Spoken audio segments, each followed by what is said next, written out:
This is Prep Recruiting Insider, PRI, and we are pleased to be back at NOLA Motorsports Park in Avondale for a second consecutive season. With karting, autocross, racing, and training, it's the place for all things in motorsports. It is also the home of the 2015 Indy Grand Prix of Louisiana, coming April 10 through 12, 2015.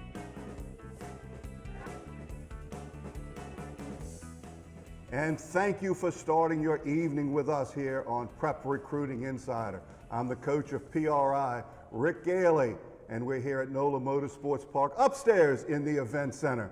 And I'm pleased to bring to you this evening our Prep Recruiting Insider, the I in PRI, Mr. Rene Nadeau. Rene, tell us what kind of show we're going to have today. Like Tony the Tiger once said on a Frosted Flakes commercial, it's going to be great. It doesn't get much better than that. Doesn't get much better than that. And a very highly rated great. So we got to have a great show. Absolutely.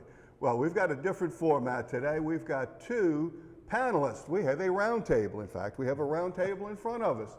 And first of all, and they both happen to have attended college in Mississippi. First, Mr. John Fourcade, another person who I happened to coach against early on in my coaching career when he was at Archbishop Shaw. And next to him, Mr. Rod Walker of the New Orleans Advocate. If you don't know Rod Walker, get the Advocate and read up on him. His stuff is outstanding. Welcome, John. Hey, I'm glad to be here. And Rene, did your wife keep you up late at night thinking about that Tony the Tiger comment? No, I tell you, my grandson taught me about that. Okay, somebody had to. I know you didn't think about it. I'm glad to be here, Rick and Rene. Appreciate y'all having me. Oh, we appreciate you being here. And Rod, thank you for taking the time out today. This is not only an extraordinarily busy week with the division finals and the class semifinals, but also for those covering it, and nobody covers it better than you do. Yeah, it's a very busy week, and I thank you all for having me on. I see you put me by the Ole Miss guy here, but you know, he has bragging rights for this week, for the next 365 days. 365. That's right. So I'm glad to be on. And it is no coincidence, because John, as we know, went to Ole Miss. Rod went to Mississippi State. It's no coincidence, because this is the second year Rod is here in the area, that all of a sudden when he left Mississippi, Mississippi State got better. In fact, both of them did. It's very outstanding what those two programs did this year. But Rene, next coming up, after we come back from the break, we're going to start talking about playoffs. Playoffs? Well, we got a lot to talk about. There's a lot of local teams in the playoffs that will be appearing in the Dome, and some teams locally have a chance to make it to the Dome. So there's a lot to talk about, and we got the guys here who would know a lot about the inside on those schools. We'll be able to take it from every angle here from NOLA Motorsports Park in Avondale, PRI. Once again, we're in the Event Center on the second floor. We will be right back after this timeout.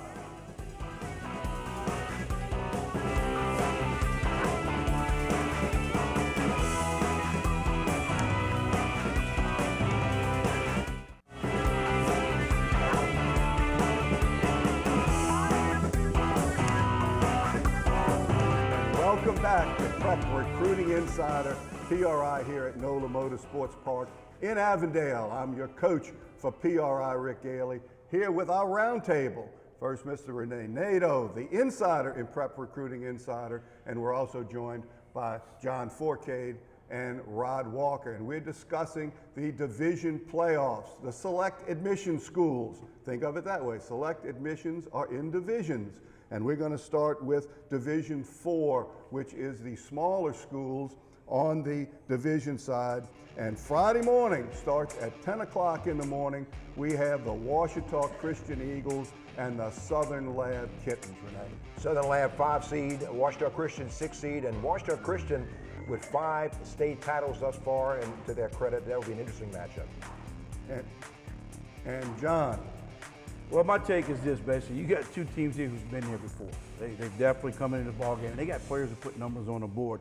If you look at it, Southern Lab's got a quarterback thrown for 1,800 yards, 18 touchdowns. That's Veal. He's got a receiver, 12 touchdowns and 900 yards. But the biggest guy out there is Ouachita Christian's wide receiver, Jake Slaughter. How about this? 29 touchdowns, 29 touchdowns. it's going to be an interesting contrast in styles as we go forward with that. Rod, what are your impressions of this Division IV matchup? Well, you know, you look at this Southern Lab team. This is a team that started the season 1-5. Not a lot of people thought they would even be here, you know, but they've won 7 games in a row. Had a really, really tough schedule to start the season, playing Patterson and U-High and some of those guys, and you know that's propelled them to this point, and they're you know, playing really well when it really counts. And both of them are coming on in the second half of the year. As Rod just mentioned, Southern Lab especially had a slow start. But I know in our study on the original that Ouachita Christian started slowly as well. And as John said, there's 2 schools that used to being there, and that means a whole lot because those lights can be intimidating. When you get in the dome and you're playing for real, it can be very, very intimidating. So that's going to mean a lot, and that's going to take away a lot of the jitters, the first quarter jitters. And that's going to be, the jitters are going to be a part of it because they're playing at 10 o'clock in the morning. John, have you ever started a game at 10 o'clock in the morning? No, I've come in sometimes at 10 o'clock in the morning, but no, basically, if you watch these guys, you have to remember something. They've been there before. But playing at 10 o'clock in the morning, you have to change a lot. Hopefully, they come in prior to this game. Hopefully, they're here Thursday night instead of showing up for the game. I would hope they come in here, but that'll all go out the window. Once you play football, if it's 10 in the morning, 10 at night, they know what's at stake in the Superdome, and that's the big plus to them. They're playing on a neutral site, so there's no home field advantage for either one of these teams. And Rod, the coaching matchup is going to be very interesting as well. How well did the teams prepare for a morning game? Because they'll come in Thursday because they get time on the dome floor. Yeah, you never know. I mean, you know, coaches are such creatures of habit and like to do things and get in a routine. So it'll be interesting to see what type of adjustments they made, if they practice early in the morning during this week just to sort of get prepared for this early start time. So school administration becomes a factor in this now. Did the school administration allow them to practice in the morning this week, or did they force them to practice in the afternoon? It all goes together. And now we're going to go to Division III, and this is a great matchup. We have the Calvary Baptist Cavaliers and the Catholic High of New Iberia Panthers. 2 schools that have been outstanding from the beginning of the season. This is a bit different than the first matchup, Rene. This is an interesting matchup. I've done this game last year, the semifinals, where Calvary prevailed 34-33. Both these teams, Brett Indest at Catholic New Iberia and John Bachman at Calvary, that's a number 2 seed against the number 1 seed, and that's going to be that's the 2 teams they thought would be there. But the thing is, both these quarterbacks, Shea Patterson from Calvary, 70 touchdowns, 7 interceptions. He's just a junior, and next year he'll be among the top 3 quarterbacks recruited throughout the country. Everybody in the world wants him. Jason Pellerin is a quarterback that's already committed to Ole Miss. John's familiar with him. 6'4", 215. He's a multi-dimensional guy, and he's 6'4", 215. He throws the ball very, very well. 1,000 yards passing, 1,000 yards rushing. That'll be worth it just to see these 2 quarterbacks. That'll be an interesting matchup. And Calvary is loaded with college prospects. Well, since you already took John's material, let's see what else. I mean, there we go. I'm used to that, by the way. Yeah, Rene's he's known to step all over me. But overall, if you watch these 2 ball players, these 2 quarterbacks, should I say, one of them's a senior who's going to be out this season, and that's the kid from Catholic of New Iberia, who had a really good football season this past year. Ole Miss he's committed to going to Ole Miss. They call him a dual threat type kid, big kid, 6'4", 215. Not a great speedster, but he can throw the football. And you have to look at too in the caliber of players he's going up against here week in and week out. It's gotten much tougher for him when he gets into the playoffs. He played Newman this past weekend. Wasn't an easy football game. Then you look at the other young man, Shea Patterson, who's everything for Calvary. And Calvary over the last, they haven't been in football for maybe the last 10, 12 years now, and they've got themselves in position to win state championships, and they got a great program there. But Patterson, it makes this team click. 70 touchdowns, 7 INTs. I mean, I threw 7 INTs in 2 football games before. I don't know how this guy can do it in 7 INTs in a whole football season. So it's worth you paying to go watch these 2 quarterbacks play. Absolutely. And Rod, what are your impressions of this matchup? The thing that impressed me the most, especially when you look at this Calvary Baptist team, is what they did last week against Riverside. I got a chance to watch Riverside when they manhandled Newman, early in the season. And for Calvary Baptist to be able to do that against a team, I mean, if you look at Riverside's front line, it looks like an SEC defensive front. So for Calvary Baptist to be able to handle them like that, I mean, that's really impressive and says a lot about that team. Yes, it certainly does. That really opened everybody's eyes because both of these schools, with Catholic being 12-0, with Calvary now being 12-1, are very, very impressive throughout the whole year. They've been coming on since day one. And that result last week against Riverside was just unbelievable. And an interesting contrast in styles. Catholic of New Iberia, a wing T school with Coach Brett Indes and with Coach John Backman. At Calvary Baptist, it's going to be spread, wide open type of football. But both schools know how to get over to the Superdome. We're going to be right back here at NOLA Motorsports Park in Avondale with Prep Recruiting Insider PRI right after this quick timeout.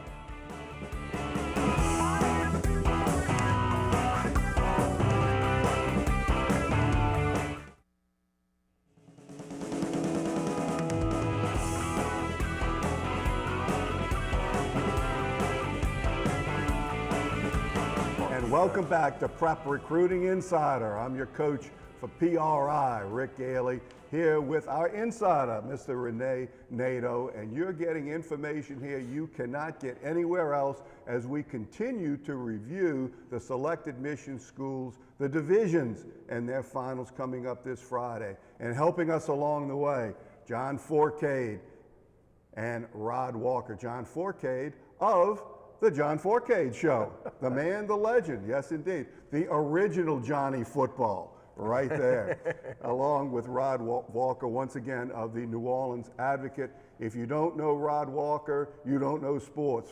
Get an advocate and find out about him. He is as good as it is. Gentlemen, we're going to the Division II state championship on the select side. We have the Parkview Baptist Eagles against the University Lab Cubs. Two Baton Rouge area schools squaring off in the finals. ULab knows how to get there under this present format. Parkway's been there a bunch, Renee. And the thing is, Parkview is a number 7 seed, but they beat St. Michael's, a number 2 seed, and St. Charles Catholic, a number 3 seed. University's loaded with talent. They've made 39 playoff appearances, and they want to take the gold home this weekend. Good. John, your impressions of this one? You know, my impressions, like Parkview Baptist has been there many, many times over the years. They've won championships. They understand how to come to the Superdome. You know, University is just getting around to being a team that you're seeing quite often in there. It's two talented football clubs, and you got to look at it this way. Whichever team comes into this game not making the turnovers, obviously is going to win this football game. It's a toss-up. It's one of them games where you just got to stick around for 48 minutes to find out which team at the end is going to win this football game. And Rod, we're certainly expecting a close game, but this is a rematch of the regular season, and University Lab won that one 28-7.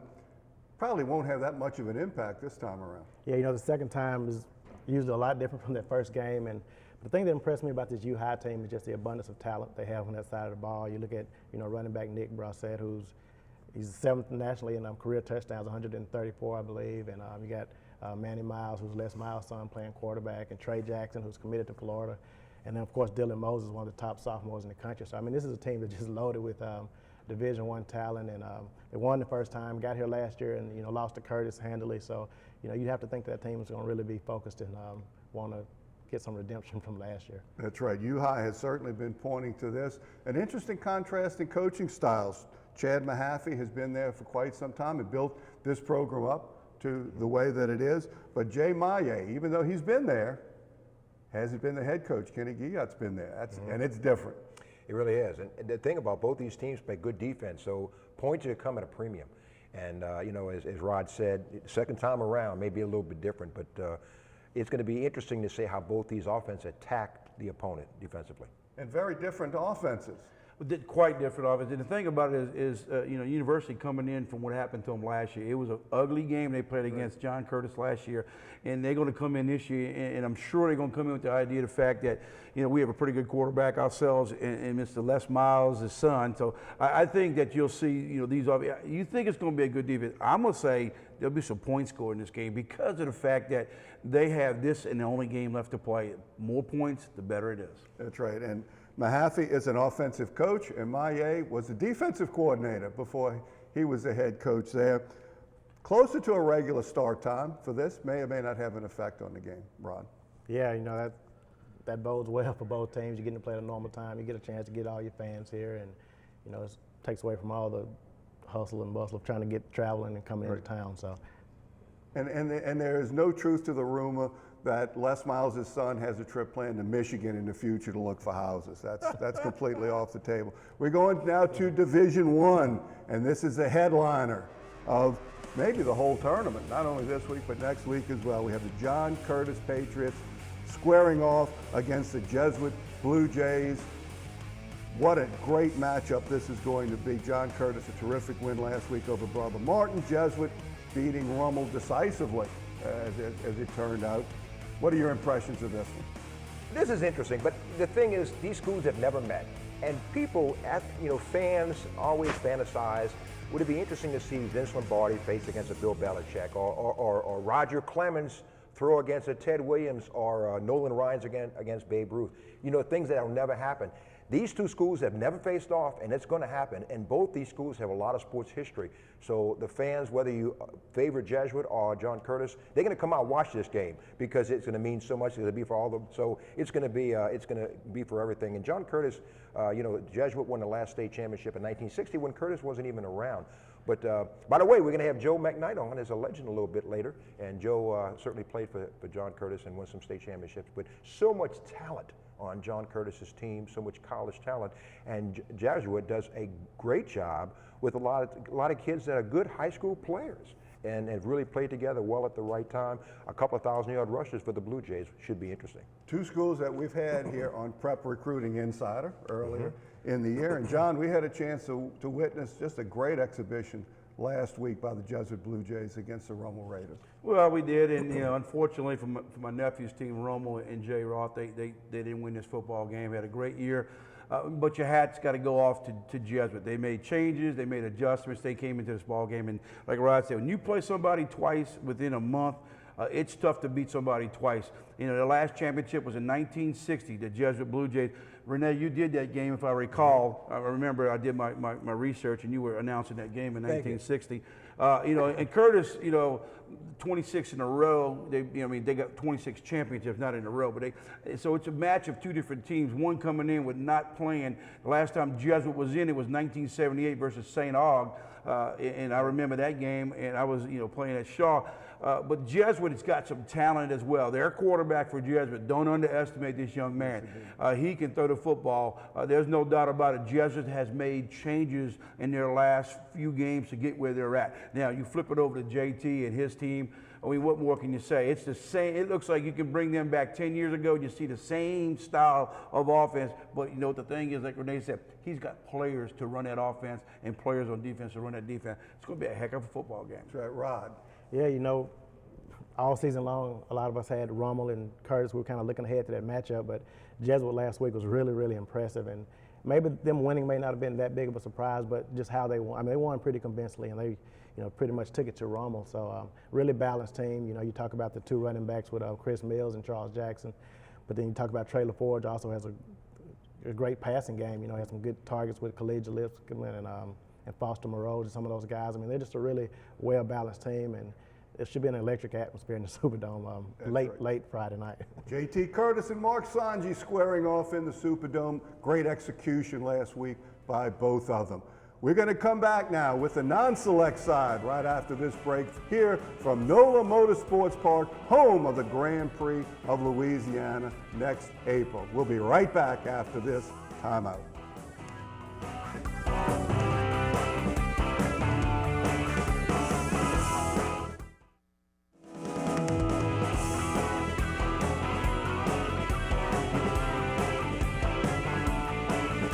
Welcome back to PRI, Prep Recruiting Insider, here at NOLA Motorsports Park in Avondale. I'm Rick Gaille, along with Rene Nadeau and our two guests, John Fourcade and Rod Walker. And this is going to be the lightning round, as we're going to cover several games in the non-select area, classifications in non-select. And first, John, West Monroe at Destrehan. This is not going to be easy for West Monroe coming down here playing against Destrehan, who I think right now Destrehan is probably the top team in 5A. They have some caliber players on this football squad. They got a wide receiver, Kurt Merritt, whose teams are looking at and lining up, and a running back too as well, Will Matthews. My whole take on this is the size and strength of Destrehan, and they played some battle warrior teams all year long, so it's not going to be easy. West Monroe's coming in, though. They won 8 state championships. They play that split back, that eye back. They do the veer action. So it's not going to be an easy game, but the West Monroe team has to travel to Destrehan, and it's not easy to win in Destrehan. And Rod, we have Plaquemine at Warren Easton. You're very familiar with Warren Easton, who we've also had on the show, and I'm familiar with Plaquemine. Yeah, it'll be a really good game at Pan Am Stadium. A contrast of styles. You have Plaquemine running their wing tee, and anybody who knows about Warren Easton, I mean, you know they like to throw the ball all over the field. You talk about that team, you have to start with the quarterback, Deshaun Caper-Smith, who's just put up crazy numbers all season long. I'm not even sure how many touchdowns he has right now, but it's, you know, he's up in the upper 30s or maybe even, you know, lower 40s as far as touchdowns, and has a big-time receiver in Tyron Johnson, who's a 5-star recruit. Right. Some people consider him the top wide receiver in the entire nation, and you know, he's going to actually reveal his top 5 college choices on Friday. So, you know, there'll be 5 happy college coaches, you know, coming this Friday. Should be a really, really good game, and you know, Warren Easton hadn't been to the championship game in many years, so they're trying to get over that hump this year and get there. And this is a team that, before the season started, you know, people thought this was a team that could probably do it. They lost to East Jefferson last year in the quarterfinals, so you know they're trying to get over that hump and get all the way to the Dome. Whoever stops the other team first wins in this one. Franklinton at Neville. Franklinton and Neville. Neville has a little revenge factor on their side after losing last year to East Jefferson, and they disposed of the car in Breaux Bridge. And the Demons, Franklinton had 1 state title to their credit, and they feel like they deserve another one. And we're going to 3A in the semifinals. North Webster at a meet. North Webster is from the Spring Hill area, north of Shreveport, and they're 10-3 coming in, playing the Meet Warriors. We have in the Battle of the Purples. Both teams have purple in their colors. North Webster being purple and black, Meet being purple and gold. Meet knows the way to the Superdome. I had a chance to play them way too many times. And now we go to Class 1A. We have Kentwood at Mangum. Rene, and I know you're familiar with Mangum especially. Mangum is Mayberry with a little starch, is the way they describe it. I did Mangum game earlier this year for Fox, and Tommy Thorpe does a great job. He loves that motorcycle, and he's hoping to drive it down here to the Dome and come away with the gold. But they average 39.5 points per game, Mangum does. They lost to Haynesville in the finals last year. So there's some revenge to get back and see if they can put it over them. And West St. John, Robert Valdez does a good job in his 7th season. Jamoyne Green is his quarterback. And the Tornadoes, 16 state titles for Haynesville under the Franklin family. So it's going to be an interesting matchup. That's right. West St. John knows the way there. We're also in that Kentwood Mangum game. That is the battle of the mascots. And you have the Kentwood Kangaroos playing the Mangum Dragons. So if we're doing a little bit of guessing about what mascots are going to win, I don't know. I think Dragons. They got to figure out if they can catch a kangaroo. I guess so, yeah, because the kangaroos can hop. In the Roos, they have the water tower as a good luck charm. Kentwood, you know. But they get to go up to the Monroe area to play the Mangum Dragons. Now, Rod, you have a unique task this week because you've got finals in the Superdome, you've got semifinals outside the Superdome. How are you going to handle that with your responsibility as a writer and reporter? Well, fortunately, we have some freelancers that'll take care of the semifinal games, but I'll definitely be in the Dome. You know, you sort of wish they could have played these championship games on Saturday maybe, but I know with the Saints playing Sunday, it may have been hard to do that as far as logistics, but and that way, you know, each team could have got their share of the limelight, but you know, it sort of takes away from these teams in the semifinals because, you know, you want to focus on these championship games. So. Yeah, it's going to be interesting to see how attendance gets divided up around the state, how many people actually go to the Dome. You know, you got to be a real football fan to start at 10 o'clock in the morning and go till 11 o'clock at night. In fact, I'll be on Friday Night Football because JT might be occupied during that time. John, how are you going to spend Friday? I'm going to spend Friday probably watching that last game. I might sneak in around 5:30, watch that earlier game. But basically, I'm coming back in town. I'm going to Mississippi this weekend. Got a Special Olympics event there on Thursday and Friday. And going to celebrate with my Ole Miss boys on a win against Mississippi State. And then I'll come back and I'll definitely watch the 2 ball games. I'll go with the family, Chase and Taylor Fourcade, my brother Keith.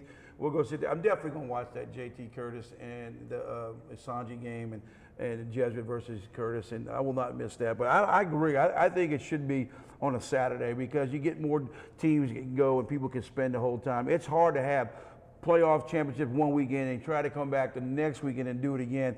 It's going to be really tough, but we'll see if the crowd comes. And you're going to be in the Dome, Renee, covering. I got two games. I got a Catholic New Iberia Calvary game, and then I have the heavyweight championship at 8:30. So the Curtis Jesuit game. So I'm lucky to have two outstanding games and can't wait. That's right. And I'll be doing the original and then traveling over into Metairie to go do Friday night football. So John and Rod, thank you so much for being here. Our two great guests, John Fourcade and Rod Walker. John Fourcade of the John Fourcade Show, Rod Walker. Once again, if you haven't been reading Rod's stuff, you are not informed. That's where I get a lot of my stuff from Rod Walker himself. We're here at NOLA Motorsports Park. We thank you two gentlemen so much. And next, we have Ray Oxman.